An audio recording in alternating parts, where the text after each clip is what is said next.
자, 우리 말씀은 고린도전서 14장 고린도전서 14장 39절에서 40절. 고린도전서 14장 39절에서 40절. 고린도전서 14장 39절에서 40절. 한 목소리로 읽겠습니다. 시작. 그런즉 내 형제들아, 예언하기를 사모하며 방언 말하기를 금하지 말라. 모든 것을 품위 있게 하고 질서 있게 하라. 아멘. 자, 우리 힐링룸 사역을 하나님께서 아주 은혜를 많이 주셔서 우리 안에서도 힐링룸 하면서 질병에 대한 두려움에서 많이 벗어났다. 그래서 우리가 질병에 지지 않고 질병에 대해 이기는 자가 됐다. 우리도 아프다, 또 이렇게 고치기 어려운 병이다 이러면 약간 눌려하는 마음들이 없지 않아 있었잖아요. 근데 힐링룸 하면서 실상 그런 부분들이 많이 좀 벗어난 것 같고, 뭔가 하나님의 역사하심, 특별한 개입 이런 것들에 대한 믿음도 좀 더 많이 좋아진 것 같습니다. 그래서 우리 힐링 사역을 뿐만 아니라 우리 안에서뿐만 아니라 이제 밖으로도 많이 이제 퍼질 수 있도록 은혜를 많이 주고 계신데, 이게 우리가 얼마나 잘 준비되냐 그렇지 않냐에 따라 우리가 외부로 얼마나 더 다른 이들을 섬기고 또 부흥하는 데 기여할 수 있냐가 좀 결정이 될 것 같아요. 그러니까 우리 좀 더 우리가 좀 수정을 하면 돼요. 우리가 좀 더 힐링룸 사역을 하는 데 있어서, 근데 힐링룸 사역이지만 사실상 이게 전부 다 성령 사역이에요. 그러니까 또 성령 사역이지만 진짜 주님의 일을 하는 거잖아요. 주님의 사역을 하는 거잖아요. 그래서 이런 사역, 힐링룸 사역자 훈련이긴 하나 사역자로서 기본적으로 갖춰야 될 중요한 부분들을 다루는 거니까, 정말 우리가 외부로나 열방으로 쓰임 받기를 원하면 이런 부분들을 잘 고쳐야 된다는 거를 이해해 주시면 좋겠습니다. 자, 39절에서 40절 이 말씀이 이 얼마나 참 기가 막힌 말씀인지 몰라. 우리가 이제 성령 사역이나 어떤 능력 사역에 대해서 조언을 할 때 예언하기를 사모하고 방언 말하기를 금하지 말라, 이게 돼 있죠. 자, 예언하기를 사모하라고. 그러니까 예언하기를 더 원해야 됩니다. 하나님의 감동을 잘 전하기를 이제 원해야 돼. 왜냐하면 그것이 교회에 덕을 끼치기 때문에. 나만 은혜 받고 있으면 안 되죠. 내가 하나님께 내게 주신 예언을 잘 전해줄 때 교회가 전체적으로 덕을 누리게 돼요. 그러니까 예언하기를 사모해야 돼. 우린 예언하기를 다 사모하시나요? 다 사모해야 돼. 근데 자칫 잘못하면 예언에서 어떤 예언을 잘못했다거나 예언한 것 때문에 어떤 문제가 발생하면 이걸 가지고 조언하다가 예언하는 마음을 막아버릴 수도 있어. 그런 의도가 절대 아니라는 거예요. 우리는 오히려 예언하기를 사모해야 돼요. 예언을 더 잘하기를 원하셔야 되고. 아멘이시죠? 근데 우리가 감동을 받은 것들이 그대로 안 이루어질 때도 있죠. 그죠? 내가 어떤 분을 감동을 받았는데 난 진짜 이게 하나님 뜻인 것 같은데 그게 잘 안 이루어지거나 아니면 그때 안 이루어지고 좀 나중에 이루어지거나 이런 경우가 있잖아요. 그러니까 우리가 예언에 대해서 좀 더 잘 이해할 필요가 있어요. 이해되시나요? 그러니까 어떤 말씀이 왔는데 그 말씀이 온전히 이루어질 때가 와요. 어떤 부분은 온전히 안 이루어져요. 이게 성경에 나온 예언의 특징이에요. 자, 임마누엘이라 했을 때 임마누엘이라는 예언을 누가 누구한테 한 얘기입니까? 아십니까? 어떤 징조를 구할 때 하나님의 징조를 구해준다고 말씀하셨는데 어떤 선지자가 누구한테 임마누엘이라는 예언을 해준 거예요? 이사야 선지자가 아하스 왕한테 한 거예요. 아하스 왕은 아주 악한 왕이잖아요. 그러니까 하나님의 어떤 구원의 징조에 대해 설명할 때 아하스 때 이제 뭐 북이스라엘에 이제 베가 왕이 쳐들어올라 하고 또 아람국이 같이 쳐들어올라 하니까 뭐 궁지에 몰렸어. 그러니까 그러나 하나님께서 당연히 구원을 베풀 거라는 징조에 대한 말씀할 때 임마누엘이란 말씀, 그 처녀가 잉태하여 아들을 낳을 것이다, 뭐 등등 이 말씀을 준 거예요. 근데 이 말씀을 줬을 때 그게 실상 궁극적으로는 예수님이 오신다는 예언이에요. 궁극적으로는 처녀가 잉태하여 아들 낳는 일이 그 이후로 예수님이 오실 때까지 안 이루어졌어요. 예수님 때 이루어졌단 말이에요. 근데 그 말씀을 직접적으로 해석할 때는 약간 이중성이 있어가지고 그게 히스기야 왕이 나온 거예요. 아하스의 이 악한 왕에게서 히스기야라는 선한 왕이 나왔어요. 그러니까 이게 하나님이 이 왕을 세워서 우리와 함께 하시나 보구나 라고 생각했더니 히스기야도 15년 플러스 인생 됐을 때 아주 그냥 베러버리잖아요. 차라리 15년 안상에 날 뻔했다니까. 그러니까 이렇게 되니까 히스기야인 줄 알았더니 아니구나, 이 예언이 다 성취된 게 아닌가 보구나. 그러면 그 예언이 잘못된 거예요? 잘못된 게 아니고 아직 성취가 안 된 거예요. 그리고 그게 예수님께 가서 완전히 성취가 돼. 그 실상 이런 예언들, 단기적으로는 내 아들이 하나님의 응답이었구나 하고 이제 응답을 받았는데 말씀대로 딱 안 이루어져요. 그러면 그게 나중에 가서 온전히 성취된다고요. 그러니까 예언이 이런 성격이 있기 때문에 우리에게 주시는 말씀이나 감동도 이렇게 이해할 필요가 있어요. 하나님 말씀에 그 말씀 주셨어요. 근데 난 그게 이번에 일어나는 어떤 일 때문에 된 줄 알았더니 아니야. 나중에 그때가 오는구나 이렇게 되는 거예요. 지금 우리도 그런 일이 많거든요. 우리가 충격적 어린이 부흥이 있을 거라는 거는 몇 년 전에 예언을 한 거예요, 제가. 그러니까 그 말씀을 듣고 막 뜨거웠어, 마음이. 그래, 어린이들이 부흥이 일어날 거야. 막 했는데 어린이들이 부흥이 일어나긴커녕 있던 애들 막 계속 똑같이 몇 년째 계속 똑같이 하고 있단 말이야, 계속. 또 플립러닝에 애들이 엄청 몰려올 줄 알았더니 막 뭘 좀 했더니 하나도 안 돼. 충격적 어린이 부흥은 도대체 언제 오는 것이냐? 몰라 잘. 근데 그 예언이 사라졌냐 안 사라지고 우리 그 마음이 그냥 그게 이쯤이겠지 생각한 거죠. 우리 마음이 그냥 그렇게 생각한 거예요. 주님은 언제라고는 얘기 안 했잖아요. 제가 충격적 어린이 부흥을 대비하라고 얘기했지. 충격적 어린이 부흥을 준비하라고 얘기했지. 그것이 지금 언제 온다 얘기 안 했는데 그러고 나서 우리는 그거 이제 금방 올 것 같으니까 준비했더니 안 되고 그러다 이렇게 하나님이 풀어내신 일이에요. 이렇게 힐링룸도 우리가 전혀 계획이 없었잖아요. 그때만 해도 힐링룸 사역을 하게 될 거라고 생각도 못했는데 하나님이 힐링룸 사역하게 하시고 건강도 막 회복시키고 막 등등 이거 주님이 그 예언들을 이루어가기 위해서 하나하나 밟아온 거잖아요. 그러다가 이제 이 지금 옐로우 힐링룸이 충격적 어린이 부흥의 그 때가 아닌가 하는 그런 생각을 없지 않아 하게 하잖아요. 최근에 일어난 어떤 예언들도 막 이렇게 폭발적인 어떤 부흥의 역사가 폭발적인 어떤 확장이 있을 거라는 말씀 등등 우리에게 또 대추수했다가 이미 왔다는 말씀 등등 이런 말씀들이 종합적으로 때에 맞춰져 오고 있잖아요. 그러니까 그럴 수 있다는 거죠. 그러니까 예언은 그런 성격이 있다. 그래서 우리가 예언에서 잘 이해를 해야 돼요. 성경에서 나와 있는 예언에 대해서 잘 이해를 해야 여기에 대한 불편한 마음이 우리가 없어져요. 이럴 수 있잖아요. 난다 누구 예언은 감동받는데 빨리 됐어. 누구는 좀 이렇게 그때 빨리빨리 안 돼. 그래서 이 사람 예언은 맞고 내가 받은 예언은 틀린가? 이렇게 오해할 일이 아니라는 거죠. 하나님께로 받은 것들은 이제 실제로 하나님께서 이루어 가신다는 걸 믿으셔야 되고 또 구체적으로 또 여러 가지가 있어요. 아무튼 그러니까 예언에 대해서 잘 이해하는 게 필요하고 그러니까 예언을 좀 사모하라고. 아멘이십니까? 그 예언이 일단 궁극적으로 좋은 게 뭔지 아세요? 이건 소망을 준다는 것 때문에 중요해요. 우리 삶의 인생들을 볼 때 안타까운 게 우리 힐링룸 하다가 청년을 딱 만났는데 이 청년이 아무런 소망이 없어. 너무 이게 안타깝잖아요. 이게 청년이 죽은 거지. 그러면 그게 아무 소망이 없어서 그냥 나 살 필요가 없구나. 미래에 대한 기대감이 전혀 없는 거예요. 그렇게 살면 안 되잖아요. 이게 뭐가 없는 거예요? 하나님의 예언이 없죠. 계시도 없고 비전도 없고 자기 안에 그 말씀을 받은 게 없으니까. 어떤 연예인이 그러더라고. 그 사람도 죽을 뻔했는데 열심히 다시 살아나서 열심히 살았어요. 근데 그 사람이 신앙인인데 하나님 분명히 나를 한 번은 크게 쓰실 거다. 이런 마음을 갖고 있더라고. 근데 그 사람은 예언을 받은 것도 아닌데 자기 마음에 하나님을 믿으니까 하나님이 나를 분명히 한 번은 크게 쓰실 거다. 이렇게 믿고 있어요. 나름대로 그게 자기 비전이잖아요.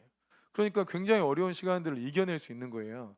하나님의 약속은 우리로 하여금 소망을 주죠. 우리가 막 힐링룸 하고 막 이것저것 막 바쁘게 힘들게 지낸다 하더라도 가까운 시일 내에 어떤 비전이 있어요? 글로벌 메가처치에 대한 그래 그거 이루어진 거 한번 보고 죽자.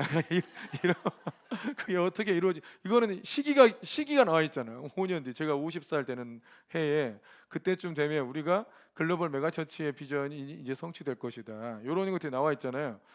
그러니까 이게 될 겁니다. 근데 어떻게 되냐? 여러분 김로기 목사님 아세요? 김로기 목사님 여자 목사님 지금 요즘 굉장히 유명해요. 김로기. 그래서 우리나라에서 지금 집회를 하면 한 3, 4천 명 모이는 집회는 정광훈 목사님 집회, 김로기 목사님 집회밖에 없어요. 안타깝게도 이 둘밖에 없어요. 그래서 오산리 금식기도원에 그 대성전을 빌려서 집회하는 분은 정광훈 목사님과 김로기 목사님 두 분이에요, 두 분. 근데 김로기 목사님 여자 목사님인데 이분이 갑자기 뜬 거예요. 코로나 때 갑자기 뜬 거라고요. 연세도 많아요. 지금 65세 가까이 됐을걸요. 그러니까 갑자기 65세 때쯤에 하나님 들어쓴 거예요. 그 전에 거의 존재를 알았나요? 존재를 거의 몰랐어. 근데 코로나 때 다 어려우니까 이분이 영상 줌으로 사역을 하기 시작한 거야. 그러니까 다 교회도 못 가고 은혜도 못 받고 있는데 줌으로 보니까 좀 이렇게 한 여성 좀 나이 지긋하신 여성분이 그 잘 준비됐어요. 이분이 치유나 이런 쪽으로 잘 준비되고 성령 사역이 잘 준비되고 그동안 오해가 많았던 성령 사역들을 잘 품위 있게 잘 풀어낸 부분이 있어요. 근데 아무튼 그렇게 갑자기 가다가 갑자기 주님 딱 들었었어요. 갑자기. 원래 하나님이 그렇게 쓰는 거예요. 준비할 때는 잘 드러내지 않아요. 왜냐하면 준비가 안 됐을 때 드러나서 공격을 받을 수 있기 때문에 그렇게 안 하시더라고. 아무튼 예언하기를 사모하고 방언 말하기를 금하지 말라. 그래서 이거를 잘해야 됩니다. 우리가 해왔던 사역들을 더 잘하되. 근데 40절에 모든 것을 품위 있게 하고 질서 있게 하라 이렇게 돼 있죠. 그러니까 품위 있게 하고 질서 있게 하라가 예언 말하고 방언하기를 말하는 이걸 절제해라 이런 뜻이 아닙니다. 무슨 말인지 알겠죠? 그러니까 능력 사역하는 걸 절제해라 이런 뜻이 아니에요. 그것을 하되 품위 있게 하고 질서 있게 하라는 것이지. 자, 여기서 품위 있게 하라 이것을 일단 우리가 우리의 문화권 안에서 좀 잘 적용할 필요가 있는 것 같아요. 저는 기도 사역을 많이 했는데 우리 처음에 힐링룸 했을 때하고 지금하고 어떤 차이가 있는지 아세요? 우리 처음에 기도 사역할 때는 약간 소극적인 게 있었어요. 근데 지금은 아주 적극적이에요. 그죠? 그러니까 적극적으로 하지 말라는 거예요. 그게 아니고 적극적으로 하라는 거예요. 근데 품위 있게 하라는 거예요. 그러니까 소극적으로 하니까 안 드러났던 문제가 적극적으로 하다 보니까 약간 드러나는 문제가 있어요. 그러니까 우리가 이 부분을 사역하면서 이건 항상 있었던 문제인데 이걸 잘 받아들여야 돼. 이건 제가 사역을 많이 한참 할 때도 우리가 또 이렇게 말을 하다 보니까 침이 잘 튀잖아요. 그래서 입을 가리고 해라. 아니면 딴 데를 보면서 해라. 뭐 등등이 가르쳤거든요. 근데 이거를 좀 진짜 말도 좀 품위 있게 하고 약간 여유를 가지고 얘기하면 그렇게 침 튈 일이 없는데 약간 이제 마음이 급하고 막 불이 임하고 하다 보니까 막 적극적으로 가다 보면 침이 튀는 일이 생겨요, 안 생겨요? 생겨요. 여러분 기도 받으면서 침내 받아본 사람? 기도 받으면서 침내 받았다 나. 우리 중에 기도 받으면서 침례를 받았다. 우리 힐링님 중에 내 침례를 받았다. 우리는 받은 적이 없나요? 네, 침례를 받게 되죠. 그러니까 새로 우리 힐링룸에 찾아온 사람들 중에 침례를 받은 적이 있을까요, 없을까요? 있을 것 같죠. 그럼 여러분 여기 왔다가 기도 받으러 왔는데 침례까지 받으면 기분이 어떨까요? 기분이 약간 거시기할 수 있겠잖아요. 그 약간 그 시기에 은혜 받고 또 자신의 마음도 새로워지고 뭔가 소망이 생겨서 너무 좋은데 침례도 받은 거야. 그러면 약간 그 시기해요. 그러니까 이거를 좀 이제 고려할 필요가 있어요. 근데 이거는 너무 귀한 사역이 작은 어떤 일 때문에 약간 이제 흠이 될 수가 있는 일이거든요. 그래서 이걸 어떻게 하면 좋을까 고민이 좀 생겼어요. 고민이 좀 생겼어. 어떻게 하면 좋을까요? 마스크 쓰는 거 좋은 것 같아요. 마스크 쓰는 거. 그러니까 우리가 마스크를 쓰고 하는 게 좋은. 기도 사역자의 이게 명찰을 주긴 했는데 명찰 주나 안 주나 비슷해. 명찰을 가지고 있는 사람만 주로 사역을 해라. 그 이유가 있는 거예요. 왜냐하면 그나마 기도 사역자들은 좀 훈련하고 이제 이렇게 뭐 주의할 사항들을 알려주고 등등 했는데 안 한 사람들은 우리가 무엇을 지켜서 하는지 모르잖아요. 그러니까 그냥 질서 없이 해버리는데 그 사람들 때문에 전체가 오해를 받을 수가 있단 말이에요. 그것 때문에 따로 한 건데 근데 그래도 별로 이게 별로 안 지켜지는 거예요. 이게 잘 명찰 있나 없나 비슷해. 그래서 제가 그런 의견을 좀 잘 받아들였어요. 기도 사역자는 마스크를 쓴다. 그러니까 우리가 어떤 사역을 할 때도 공동체 안에서 좀 이렇게 이게 하나님의 뜻이 아니라 해도 공동체 안에서 어떤 세운 규칙들은 서로가 지켜줘야 이걸 조금씩 바꿔주고 이렇게 이거 하는 거거든요. 그것도 겸손의 훈련이고 질서를 지키는 훈련이에요. 이해되시죠? 그러니까 이거를 못 지키겠으면 그 사역에서 빠지면 돼요. 어떤 또 다른 사역들은 그 규칙이 적용되지 않을 수 있을 수 있잖아요. 그럼 거기서 하면 돼. 이걸 좀 최대한 잘 지켜야 돼요. 또 하나 이제 질서에 대한 부분도 여기 있는데 안수를 하는 경우도 있더라고요. 여러분 안수를 하는 경우도 있더라고요. 보니까 우리 공동체 안에서 여러분 저 외에 다른 사람이 안수할 수 있는 권위가 있습니까? 없어요. 다 그렇게 인정하고 안 한단 말이에요. 근데 서로 막 기도 사역하다가 누군가가 또 안수를 해. 그러면 여러분 기도받으러 온 사람들이 대부분 신앙이 있는데 그 사람들 입장에서 생각해 보세요. 목사가 안수를 해도 다른 교회 목사한테 안수 받는 거를 되게 주의한단 말이에요, 사람들이. 그래서 저도 잘 안수를 안 하려고 그래요. 저도. 근데 성도들이 왔을 때 다른 성도가 나한테 안수를 해. 그거 받고 싶어서 올까요? 아니요, 그건 당한 거예요. 자기는 안수받고 싶지 않은데 그 기도 중에 누가 안수를 해버렸어. 그럼 당한 거야. 이거는 그 사람 느낌에는 뭐가 어떤 뭐 은혜가 있든 어쨌든 왜 안수하는 거지? 이런 생각이 들어요. 그럼 여기는 그냥 아무나 다 안수하나? 이런 생각이 든단 말이에요. 이건 굉장히 위험해요. 이걸 좀 아는 사람들은 이거는 그냥 교회 안에서도 퇴출감이에요. 다른 기도원 가보면 써 있죠. 안수 사역하지 말라고. 거기는 권위를 해치는 거예요. 거기에 그 기도 원장의 권위가 있는데 그 권위를 해치는 거 똑같아요. 그래서 그 사람 그냥 바로 쫓아내요. 이게 위험한 거거든요. 이거는 그러니까 이거를 근데 이제 막 이게 하다 보면 한두 사람이 해버리면 아 여기는 다 그게 인정되나 보구나 이런 분위기가 생길 수 있어요. 좋지 않고 안수 사역을 한 사람한테도 좋지 않아요. 안수를 하든 안 하든 역사는 비슷해요. 꼭 안수를 해야 될 필요가 없거든요. 사실상. 근데 꼭 왜 안수를 하냐고요. 그럴 필요가 없는데. 그러니까 그 동기부터 잘 살펴야 돼. 나는 아직 안수할 수 있는 권위가 있는 것도 아니고 안수를 꼭 안 해도 되는데 왜 꼭 안수를 하려고 하는가? 그 마음의 동기가 뭔가? 이것도 생각할 필요가 있겠죠. 아, 머리에 손 얹는 거 말이야. 다른 데 손 얹는 건 괜찮아. 네, 거의 안 하는데 있어요. 있어서 연기한 거예요. 그러니까 이거는 굉장히 위험하단 말이에요. 예, 다른 데 손 얹는 것도 하나의 좀 이렇게 좀 주의해 줬으면 하는 요청 중에 하나도 스킨십이 너무 이제 진하다. 자기 이건 사람마다 다 틀려요, 여러분. 이건 사람 어떤 사람은 터치해줘서 고마운 사람이 있고 어떤 사람은 왜 만지는 거야 이런 사람이 있어요. 근데 어떤 사람은 완전히 싫어해요. 근데 안 만져준다고 뭘 한 사람은 없어요. 그럼 되도록 터치 안 하는 게 나아요. 되도록 터치를 안 하는 게 낫고 꼭 혹시 이 사람 좀 불편한 것 같다 그러면 물어보는데 물어보면 안 한다고 말 못해요.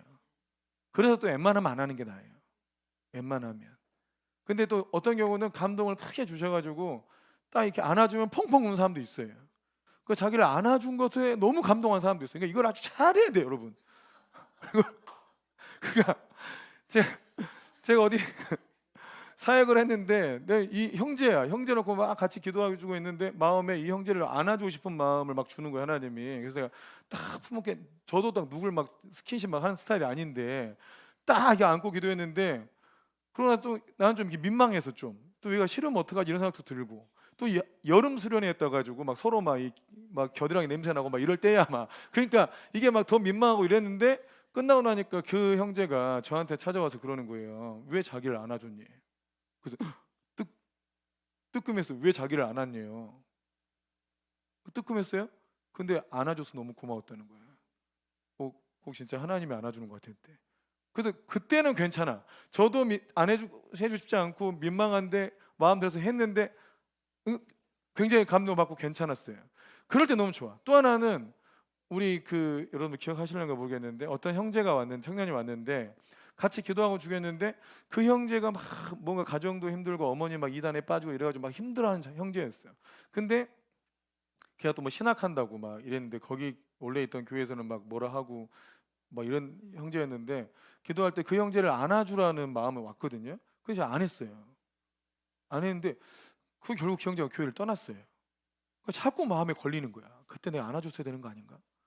안아줘서 내가 기도를 해줬어야 되는데 그러면 좀 마음이 더 녹아져서 그랬을 수도 있는데 그거 안 그래서 이렇게 됐나? 그러니까 뭔가를 안 하면 마음 되게 더 걸리고 이런 게 생겨. 그러니까 이거를 잘 해야 돼요. 품위 있게 그러니까 품위 있게 내 모습이 지금 품이 있는가? 그러니까 침을 많이 튀는 건 아닌가? 또 내가 너무 이 사람의 이제 마음 상태를 배려하지 않은 채 내 감정이 너무 앞선 거 아닌가? 이런 것들을 늘 조심할 필요가 있습니다. 그러니까 하나님은 아무튼 하나님은 내 성향에 안 맞는 일을 시키기도 해요. 그러나 순종을 해야 돼. 그러나 그걸 품위 있게 하라는 거죠. 품위 있게. 그래서 저는 이제 그런 한 예로 송기철 장로님 집회를 한번 갔을 때 그거 진짜 품위 있고 멋있더라고요. 우린 그 전에 기도원에서 봤으니까 이런 사역들을 주로 기도원에서 보니까 기도원에서는 우리 홍주표 목사님 그 패턴이 옛날 능력 있는 기도원 사역의 그냥 모습이었어. 그게 그냥 표본이야, 표본.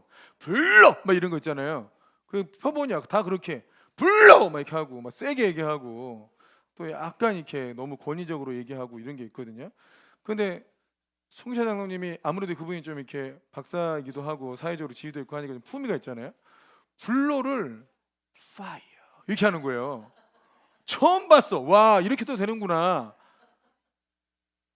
불러 막 이렇게 해야 되는데 fire. 뭐 이게 이거 뭐야? 제가 그걸 보고 야 품이 있다. 너무 품이 있어. 누가 봐도 멋있어. 그것도 막 그 뭐 아무튼 말씀도 부들부들 해가지고 이렇게 하시잖아. 주님께서 뭐 함께 하신다면서 이렇게 또 이게 이것도 야 거기서 나온 거 이게 거기서 fire 이래요. 그냥 그 앞에서 그냥 선생님께서 역사하시는 거야. 불러 이렇게 하면 돼. fire 이렇게 한다고 이게 예? 이게 또 바람 부는 거 있죠. 바람 부는 거. 그 마이크 대고 훅 부는 거 이게 그것도 잘 불면 멋있어 보여요. 근데 너무 세게 불면 싫어 그것도. 여러분 그러니까 내가 하는 일들이 바람 부는 게 뭐 문제냐? 문제 아니야. 내 품이 없이 하면 문제야 다. 불로 하는 게 뭐가 문제냐? 문제 아닌데 품이 없이 하면 문제라고. 이해되시죠? 그러니까 그냥 품이 있게 하고 이런 게 그냥 이 하나님의 능력을 흘러가게 하는 좋은 통로란 말이에요. 그러니까 최대한 품이 있게 해야 돼요. 아멘이시죠? 옷도 좀 품이 있게 오고 머리도 감고 오시고 물론 안 감고 온 분은 없어요. 근데 혹시라도 생길까 봐 얘기하는 거예요. 그러니까 머리 떡 잡고 와가지고 할렐루야 뭐 이렇게 한다고 역사가 났을 수도 있지만 그럴 수도 있지만 아니겠잖아. 또 막 이렇게 그날 또 밥을 막 마늘 엄청 먹고 와가지고 막 할렐루야 이것도 안 되잖아. 이거 쓰러졌는데 자기 입냄새 때문에 쓰러진 건지 주의 임재 때문에 쓰러진 건지 모를 수 있잖아. 그러면 안 된다 이거. 품위가 없다 이거죠. 이런 거 조심해야 된다고. 그러니까 이게 약간 감정에 앞서면 안 돼요. 좀 많이 감정을 절제하는 건 흠이 안 돼요. 괜찮아요 이거는. 아멘이시죠? 품위 있게 하십시다. 질서 있게 하고. 그러니까 이제 또 우리가 외부에서 우리가 완전히 주관하는 이런 것도 마찬가지예요. 우리가 연합수련회를 이제 할 수도 있었는데 기간이 좀 안 맞아가지고 어떻게 될지 모르겠어요. 근데 우리가 중고등부 연합수련을 했어요. 그래서 우리가 막 같이 기도하러 갔어. 근데 이제 뭐 합심기도 한다고 해가지고 이 청소년들을 이렇게 같이 기도해 줄 수 있잖아요. 그때도 애들은 이제 이런 거 안 참아줘요. 합심기도 해가지고 은혜를 못 받았잖아. 누구는 은혜 받았는데 누구는 못 받았잖아요. 그럼 우리는 그럴 수도 있다고 생각하는데 걔네들은 누구는 은혜 받고는 자기는 못 받았잖아. 그럼 기분 나빠해. 그리고 막 기도할 때 막 침튀고 그래 막 이런 말이 막 나와버려 애들은. 진짜로 그래요 진짜로. 제가 그 알파 코스라는 수련회를 애를 데리고 갔었어요. 그러니까 거기가 뭐 없어 그냥 계속 세미나하고 밥 먹고 세미나하고 밥 먹고 하는데 거기서 막 진짜 우리 조도 금리 이제 썩은 이가 아예 생리로 바뀌고 또 아말감이 금으로 바뀌고 이런 역사가 막 있었어요. 이렇게 12명 중에 한 몇 명이 다 이런 치유가 일어난 거예요. 그 한 애는 절대 안 믿어. 말도 안 돼 이러던 애가 딱 바뀐 거예요 자기도. 그러니까 진짜 역사가 나타났잖아요. 그럼 자기도 바뀌었으니까 감사하고 옆에도 보니까 이거 진짜다고 놀라워했는데 그런데 불만이 속출한 거예요. 뭐 때문에 그런 줄 아세요? 밥 맛없다고. 간식 잘 준다면 왜 간식 이따구로 주냐고. 역사가 그렇게 나타나도요. 못 받는 사람은 못 받는 거예요. 그러니까 이게 완전히 불만이 막 쏟아지고 또 막 기도할 때 어떤 사람이 막 좀 세게 때렸다고 막 사람 팬다 그러고 자기 좀 세게 때린 거 이게 막 하다 보면 약간 좀 갈 수 있잖아. 근데 그걸 사람 팬다 그러고 이렇게 말이 나온단 말이에요. 그러니까 우리는 사랑으로 정말 이렇게 넘쳐서 한 건데 그게 사람을 팼대. 와, 막 이러면 사역한 사람이 너무 다운돼요. 그러니까 품위를 지키는 게 나한테 유익이라고요. 그리고 이때 진짜 역사에서 일어나야 되는데 이럴 때가 있어요. 이거 놓치지 말고 하세요 하기는. 그러나 품위를 지켜서 다른 말이 안 나오게 딱 잘해야 돼. 이해되십니까? 그럴 수가 항상 있어요. 항상. 예언을 전할 때도 이럴 수 있어요. 우리가 어느 곳을 처음 갔는데 야, 이 사람이 진짜 내 성도였으면 내가 좀 강하게 얘기해서 삶을 정말 하나님 뜻대로 인도했겠다. 이렇게 마음 들 수가 있죠. 정말 영혼을 사랑하는 마음으로 하니까 해. 근데 문제는 내 성도가 아니잖아. 예?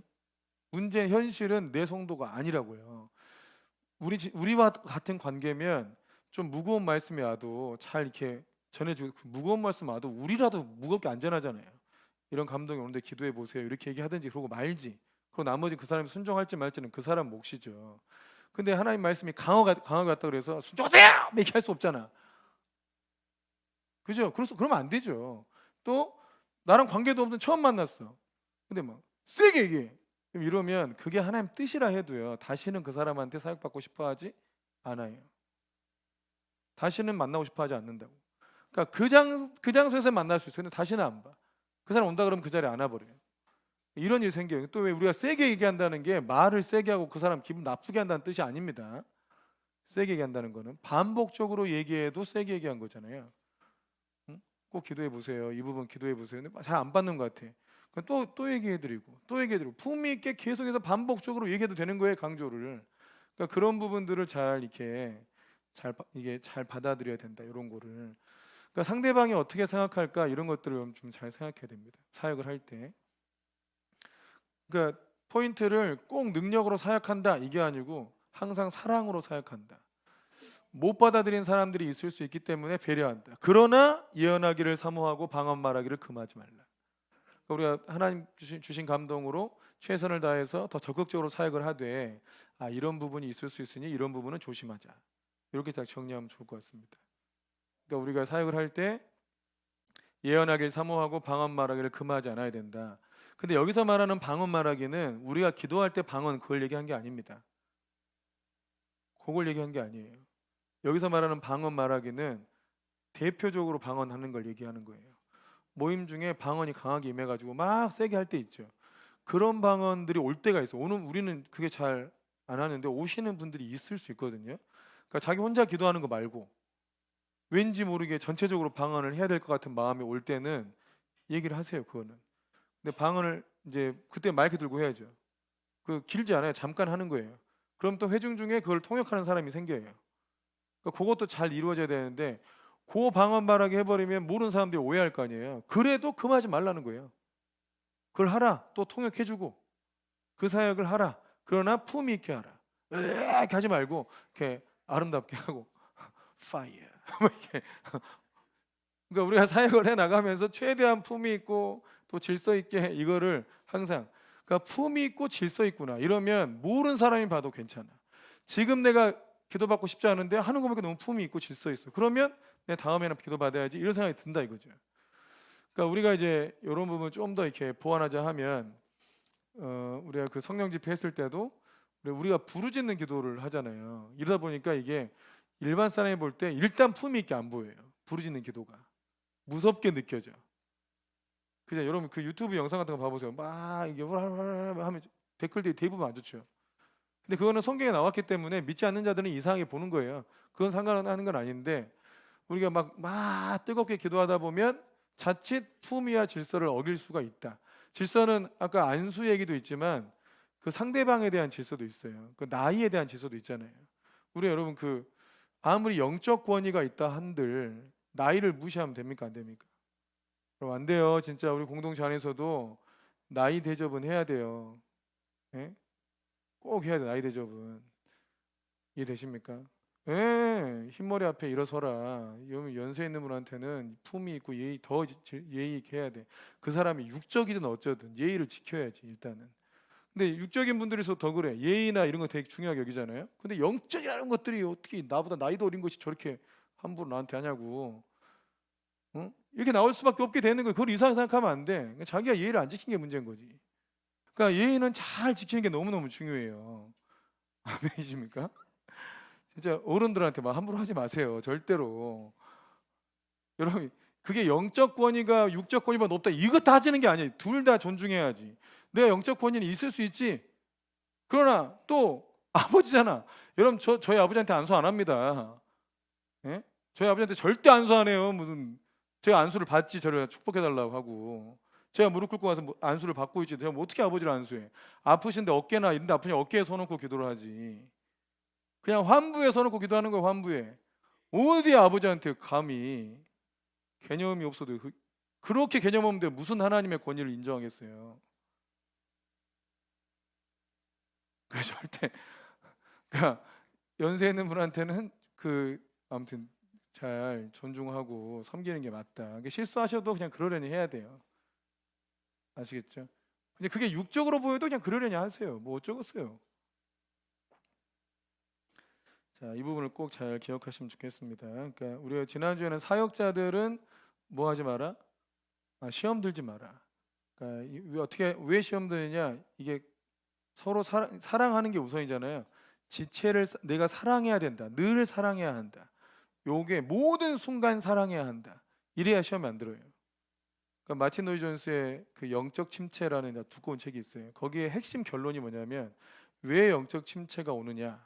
그거는 죄 때문이다. 결론은. 온갖 심리적인 원인들 뭐 찾아봐야 결국은 하나님께서 말씀하신 것에 순종하지 않았기 때문이다. 그래서 뭔가 자기도 모르게 침체가 오는 거예요.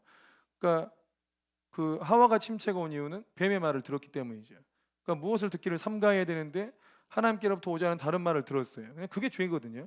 그것 때문에 침체가 오고 또 내가 다 섬겼는데 이 사람들 왜 나를 사랑해주지 않지? 이것도 여러분 대접을 받으려고 하는 마음이 되기 때문에 이것도 침체가 오는 거예요. 그 생각이 드는 순간 침체가 와요. 근데 기억해야 돼. 나한테 맞춰줄 수 있는 사람은 주님밖에 없다는 거를. 아멘이십니까? 그러니까 부부 사이에 이것만 알아도 싸움이 안 나. 내 아내가 나한테 어떻게 맞춰줘요? 못 맞춰줘요. 내 남편이 나를 어떻게 맞춰줘? 못 맞춰줘. 그냥 늘 사랑하려고 하고 있기 때문에 그냥 그게 하나가 되는 거예요. 아멘이십니까? 근데 잘 맞춰줘서 사랑하는 게 아니고요. 내가 사랑하고 있기 때문에 사랑스러운 거예요, 다. 원인을 잘 생각해야 돼요. 내가 사랑하고 있거든요. 항상 내가 그 사람을 사랑하고 있어. 그러니까 문제가 안 일어나는 거예요. 아멘이시죠? 그리고 지난주에도 우리가 가장 착각할 수 있는 게 형제를 사랑하는 거. 형제를 사랑하는 것이 가장 큰 계명이라는 거.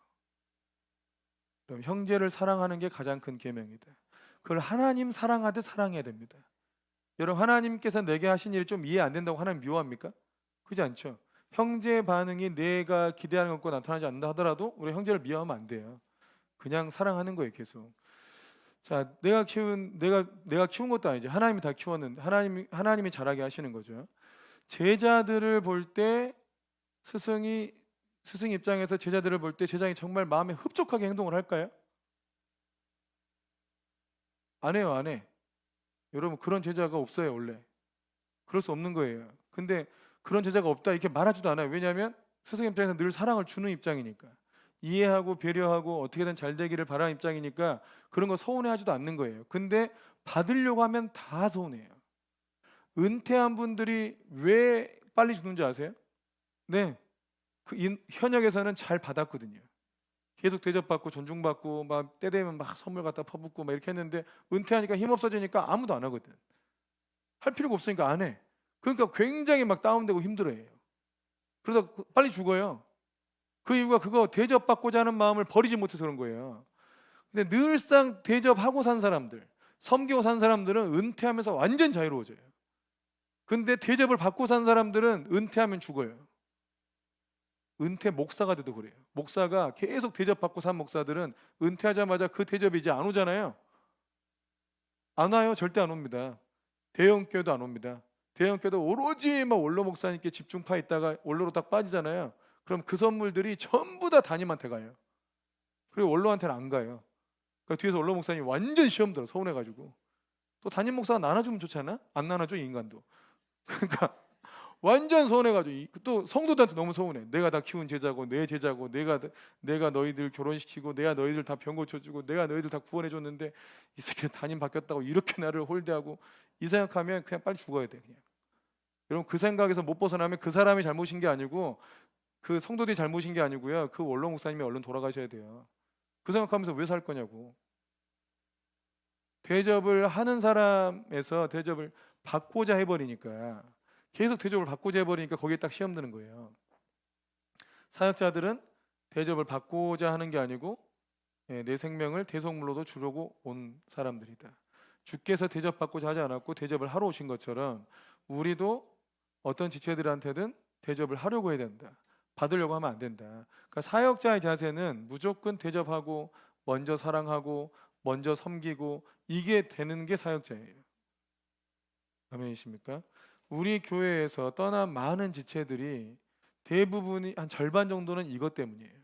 대접을 받고 싶었는데 대접을 안 해주는 거예요. 이것 때문에 떠난 사람들이 꽤 있어요. 실제예요, 실제. 이 별것도 아닌 공동체가 나를 못 알아본다고? 나간 분이 있고. 그래서 대접을 받고 싶었던 거죠. 객관적으로 볼 땐 아니 진짜 아닌데 마음이 높아지면 그러는 거예요. 마음이 높아지면. 또 하나는 사랑하려고 하지 않았다는 거예요. 자기가 사랑을 받고 싶었던 거죠. 이 공동체가 나를 인정해주지 않는다. 이것 때문에 나갔어요. 왜 인정을 바라냐? 사랑을 해야지. 사랑을 해야지 왜 인정을 바라냐고. 인정을 받으려고 하는 마음 자체가 사역자 마음이 아니에요. 그러면 여기 있을 이유를 찾지 못하고 나가요. 자기를 인정해 주는 곳으로 가려고 그래요. 여러분, 어디도 여러분이 인정해 주는 곳이 없어요. 기억해야 돼요. 내가 섬겨야 인정받는 거예요. 그냥 내가 먼저 섬기고 먼저 사랑하면 거기서 다 인정이 오는 거예요. 주님이 높여주는 거라고 다. 아멘이십니까? 꼭 그걸 기억하십시오. 외부에서 사역을 나가도 마찬가지예요. 처음에는 어디 갔을 때 내 사역을 이 사람들이 인정해 줄까? 여러분, 이 생각하는 순간 딱 시험 드는 거예요. 여러분, 마음은 헌신할 때 마음이 온전해지지 자꾸 받는다고 좋아지는 거 절대 아니에요. 기도도 맞아요. 기도도 계속 기도해주면 사람이요, 나 기도 더 안 해준다고 짜증내요. 우리 교회도 그럴 수 있죠. 자꾸 기도 사역해주면 저 사람은 2번 받고 나는 1번 받고, 저 사람은 2분 해주고 나는 1분 해주고, 나는 스쳐 지나가고 별 소리가 다 나와. 예? 어떤 누구는 1번 받기도 쉽지 않은데, 여러분 다른 교회 1번이라도 안수해줍니까? 안 해줍니다. 근데 막 여기는 뭐 잠깐 얹었다 갔네, 누군 오래 해줬네, 이런 걸로 싸움이 나는 거예요. 또 서운하다 그러고. 한도 끝도 없어요 이게. 근데 힐링룸 사역할 때 우리는 한 번 오고 갈 줄 알았더니 온 사람이 또 오고 자꾸 오잖아요. 이런 것도 여러분 좀 잘 생각해야 돼요. 이게 너무 받다 보면 오히려 일이 때가 돼요. 이거는 그 사람이 그런 게 아니고 그 교육 방식이 그렇게 돼요. 애들 양육할 때도 똑같아요. 근데 위기를 이길 때는 항상 내가 나라를 위해서 헌신하겠다, 국민들 마음이 이렇게 바뀔 때 위기를 이긴 거지, 나라가 나를 위해서 해준 게 뭐가 있냐 자꾸 이렇게 마음을 먹잖아요. 그럼 다 망하게 돼 있어요. 미국도 굉장히 어려울 때 그때 언제야, 경제 대공황 왔을 때 그걸 이겨낸 거는 나라가 나를 위해서 해준 게 뭐가 있냐라고 질문하지 말고 나는 나라를 위해서 무엇 했냐라고 질문하고 사라고. 대통령이 그렇게 연설했습니다. 여러분들이 나라를 위해서 뭘 했냐고. 나는 나라를 위해서 무엇 했나, 이 생각하고 자기를 돌아보고 열심히 일하라고. 그래서 나라가 다시 일어난 거예요. 이 나라가 나를 위해서 뭐 해줬어? 자꾸 이렇게 선동하는 사람들이 있죠. 그 사람 나라 망치는 거예요, 그런 사람들이. 근데 내가 이 나라를 위해서 뭐 했어요? 이 생각을 왜 안 해? 똑같아요. 내가 이 교회를 위해서 뭐 했지? 내가 이 교회를 위해서, 이 민족을 위해서, 우리 가족을 위해서 뭘 해야겠다. 자꾸 이렇게 생각을 바꿔야 애들이든 성도든 성장해서 큰 인물이 되는 거지. 자꾸 집에서도 애들이 엄마가 나한테 해준 게 뭐가 있어? 이 생각 자체가 썩은 거예요. 그 인생이 망한 거라고. 자꾸 주다 보면 애들이 그렇게 생각해. 자꾸 주기만 하다 보면.